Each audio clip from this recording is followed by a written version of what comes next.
오늘 낭독할 책은 오동엽의 발품 팔아 꼬마 빌딩입니다. 지은이 오동엽, 500여 건이 넘게 빌딩 매매를 중개한 경력 17년의 공인중개사이자 빌딩 전문 부동산 중개업체 빌딩로드 부동산 중개대표다.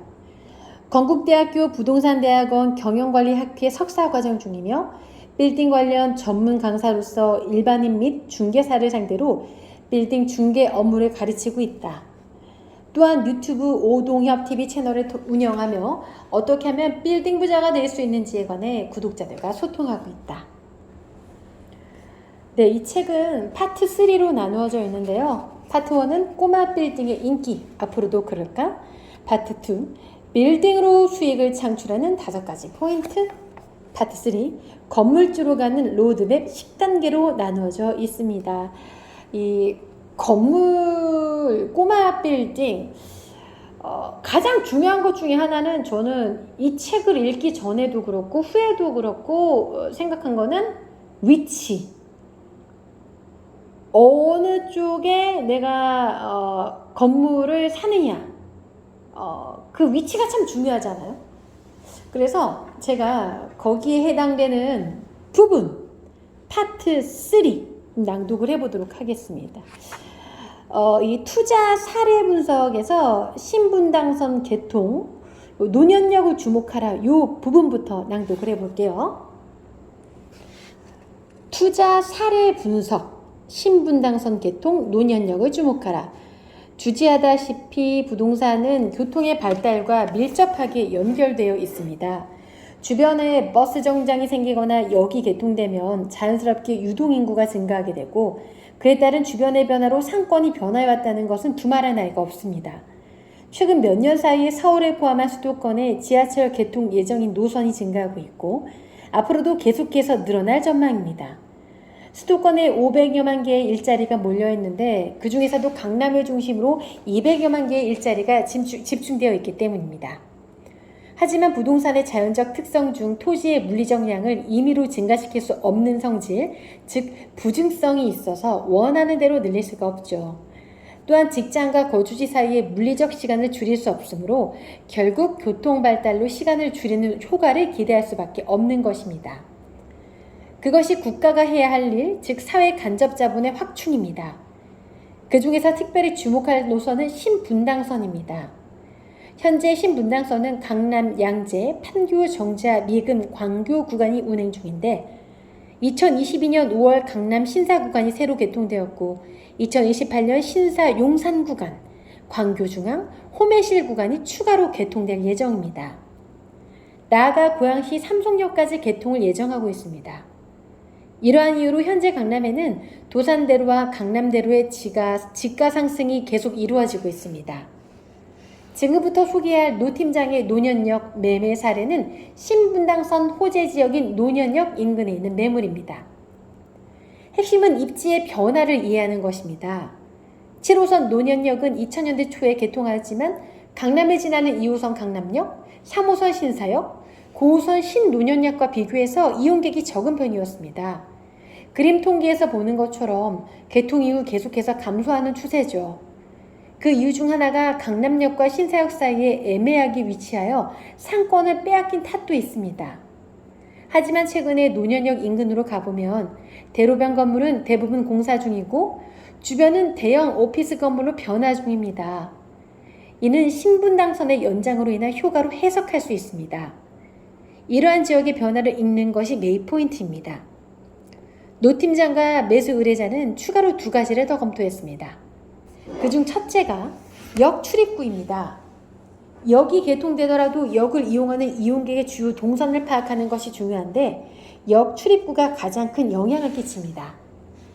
매입한 물건 앞으로 2개의 출입구가 생기는데 본 건물 앞을 지나가는 출입구에 에스컬레이터가 생겨서 향후 유동인구의 주요 길목이 될 것으로 예상한 것입니다. 두 번째는 인근 건물의 개발 계획이었습니다. 매입한 건물의 앞 대로변 건물은 소유자가 매도하기 위해 매물로 내놓은 상태였고 그걸 운용사나 리츠사에서 검토 중이라고 알려져 있었습니다. 아직 매매되기 전이었지만 조만간 매매될 것으로 예상했습니다.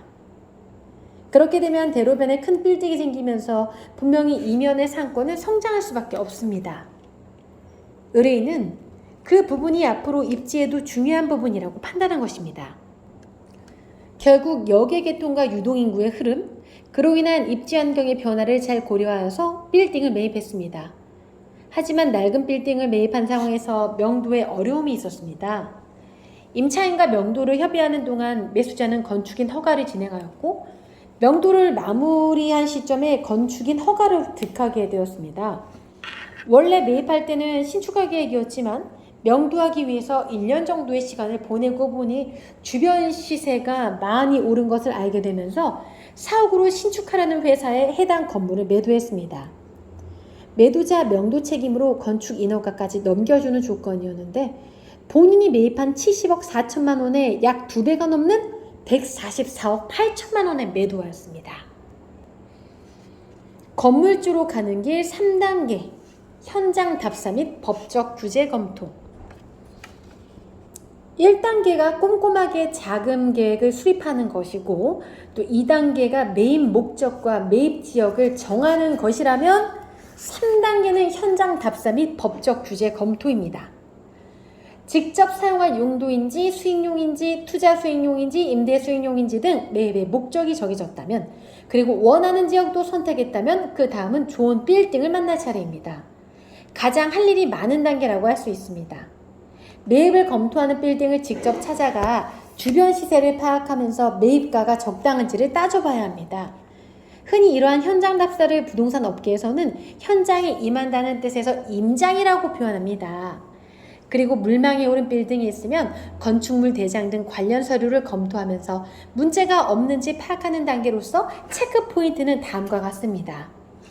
현장 답사. 시간대별로 자주 방문할 것. 임차인의 눈으로 입지를 분석하고 건물 내 외부를 확인할 것. 주변의 매매 사례, 공식률, 상권의 성격, 임대료 수준을 확인하면서 시세를 파악할 것. 법적 규제 검토. 등기사항 전부 증명서를 통해 권리관계를 파악하고 토지대장이나 건축물대장을 통해 사실관계를 파악할 것. 네, 저도 요즘에 재테크 관련 책을 좀 많이 보고 있는데요. 재테크 책에서 특히 부동산 부분에서 저자들이 가장 많이 하는 이야기 중에 하나가 바로 이 임장입니다. 현장 답사. 이어서 낭독을 해볼게요. 빌딩 찾기는 맞선 보기. 정답은 언제나 현장에 있습니다. 건물주가 되고자 한다면 직접 가서 보고 또 봐야 합니다. 그래야 정확한 시세 파악이 가능하고 정말로 마음에 쏙 드는 매물을 매입할 수 있습니다. 종종 귀찮다는 이유로 현장 답사 대신 인터넷 지도의 로드뷰로 외관이나 주변 상권을 분석하는 투자자가 있습니다. 심지어 그렇게 상담을 진행하는 부동산 중개인도 있죠. 매우 곤란합니다. 실패 없는 투자를 하고 싶다면 현장을 봐야 합니다. 아는 만큼 보인다는 말도 있지만 보는 만큼 알게 되는 것이기도 합니다. 보지 않으면 알 수 없다는 의미에서 빌딩을 고르는 것은 맞선과 비슷합니다. 사진과 설명만으로 미래의 배우자는 결정할 수는 없을 것입니다. 부동산은, 특히 빌딩은 개별성이 매우 강한 재화입니다. 마치 예술작품처럼 보는 사람에 따라 판단하는 기준에 따라 그 가치가 판이합니다. 그래서 건물주는 자신의 안목과 수준에 맞는 빌딩을 갖게 됩니다. 열심히 공부하고 발품을 많이 판 사람이 좋은 빌딩을 손에 얻게 되는데 그 능력이 부족하다면 전문가를 만나서 여백을 채워야 합니다.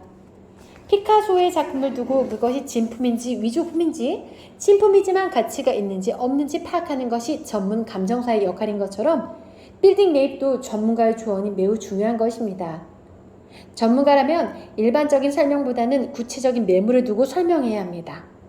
강남구에 있는 빌딩은 일반적으로 다 좋고 땡땡구처럼 자립도가 낮은 곳에 있는 빌딩은 볼 필요도 없다라고 말하는 사람들은 전문가가 아닙니다. 다 쓰러져가는 땡땡구 뒷골목에도 황금알을 낳는 수익용 빌딩이 있을 수 있고 휘황찬란한 강남구 대로변 사거리에도 매입하는 순간 마이너스가 되는 빌딩이 있을 수 있습니다. 어디에 있는 어떤 빌딩이 왜 숨어 있는지 보물인지 비싸지만 왜 그 빌딩을 무조건 매입해야 하는지 구체적으로 조언할 수 있는 사람이 바로 전문가일 것입니다. 그 구체적인 매물은 지도에 있지 않습니다. 현장에 있으니 임장을 나가봐야 합니다. 해당 지역의 매각 사례를 직접 보면서 왜 이 가격에 팔렸는지를 분석하고 주변 매물에 적용하면서 해당 매물이 합당한 가격이었는지 등을 전문가와 함께 알아보는 것이 도움이 됩니다. 역시나 이 책에서도 오동엽의 발품 팔아 꼬마 빌딩에서도 임장의 중요성을 강조했네요. 네, 오늘은 국일증권 경제연구소에서 출간한 발품 팔아 꼬마 빌딩 일부를 낭독해 보았습니다.